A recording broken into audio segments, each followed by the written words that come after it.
Hey, welcome to another episode of Teen Talk New York. I'm your host, Shaquasia Brown, and today we have a special guest, Ms. Allison Farrington, principal here at Research and Service, and our topic is going to be about self-esteem and body image. So, Ms. Farrington, do you believe that low self-esteem leads to how you feel about your body image? I think that how people feel about themselves and their own body image definitely is a cause of low self-esteem, unfortunately. And I think the biggest reason why that is that there's this media image of what people should look like, and because we may not portray what the media says we should look like, we feel like we're less than. So, with you being a principal, have you experienced any students that had problems with their self-esteem or their body image? Absolutely. It's amazing how many young people may not come to school because they feel that they may get picked on because of their size, or they may not come to school because they don't have the right clothes because of their size, or they may not come to school because their hair is not done and they don't want to be bothered. So it's definitely a problem that's prevalent in schools. How would you deal with that? The biggest thing that I think our young people should do is just love self first and stop using society as your mirror, right? The love that you have for yourself, the love that you have every day when you get up and look in the mirror and you see yourself should be strong enough to push you to be better and greater and not worry about what other people have to say about you. How do you think all teenagers cope with their body image if they don't like it? So there's a myriad of ways. You have some people that have low self-esteem that may get involved in promiscuous activities because they're looking for that outside love. You have some people that may try to go out there and hustle in order to get fly gear or fly clothes. And you have some girls that may go and get their hair done at the neighbor's house in order to make sure that their hair they come to school with their hair looking well. When you were a teenager, did you have any of these issues? To be honest, yeah. And when I was a teenager, I was an athlete. I ran track. I played softball. I was almost 100 pounds lighter. My hair was much longer. And I had issues simply because there were girls around me that looked different than I looked. I had a very athletic build, and I used to get called a tomboy. Nothing wrong with that. And I learned to love me. Even being 100 pounds heavier, I love everything about myself. If I love food, I gotta love what I look like because I eat. It's the truth. And you just have to worry about, are you healthy? Because you do have some people who are skinny and unhealthy. You have some people who are larger and healthy. So it's not about how you look. It should be more about how you feel. People with low self-esteem, how do you think they could build their confidence? So the biggest thing, like I said earlier, is don't look at society to be your mirror, right?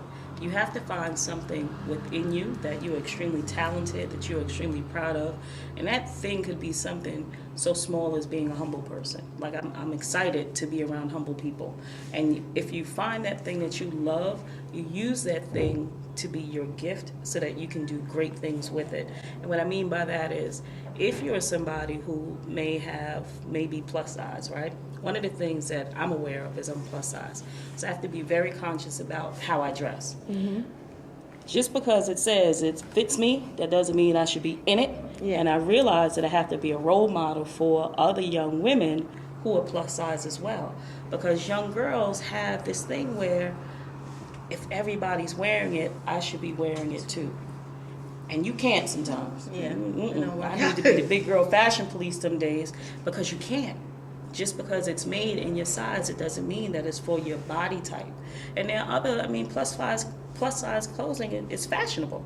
You just have to find the right clothes for you.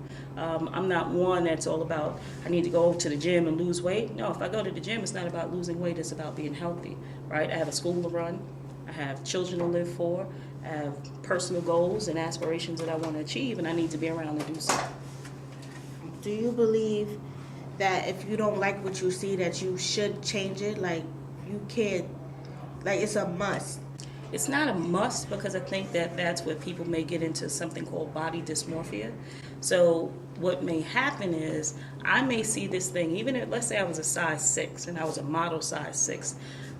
if my mind is telling me that this thing is not right, I may try to go out and get more and more plastic surgery in order to get it right. And that can be very, very harmful to one's body.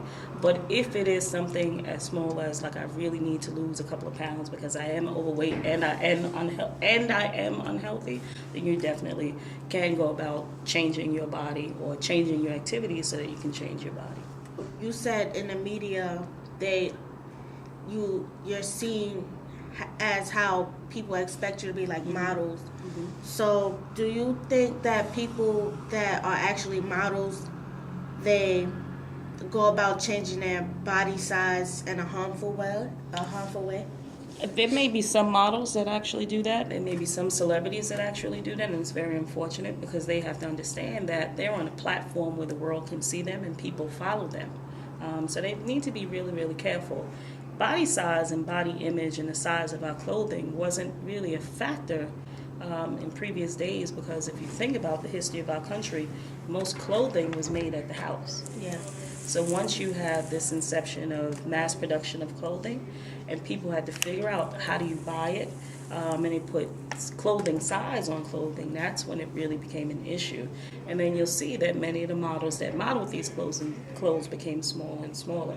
But the average size of a woman in America is actually my size. Which is why it's hard for me to go shopping. I can't find things that fit me. Have the size 8 shoe and I'm a size 16 clothes. So I'm the average size of the American woman. I'm a little short, but I'm the average size of American woman. Okay, so because you went through this, what advice can you give others to be able to build their self-esteem? I think the most important thing is with building self-esteem is you have to build yourself, right? And be comfortable with being an individual. You shouldn't, again, look at or allow the world to tell you who it is you should be, what it is you should dress like, who it is you should follow, what trends are out there. Go out there and be yourself and love yourself first. First. You have to be the most important individual in the world to you, and not worry about how other people perceive you. If you get stuck on how the world perceives you, you won't move really far. I agree. We're going to take a quick break, and we'll be back. Ms. Farrington is going to ask me a few questions.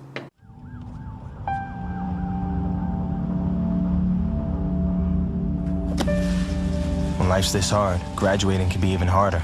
But you can help Ativa and the students in your community make it through by visiting boostup.org.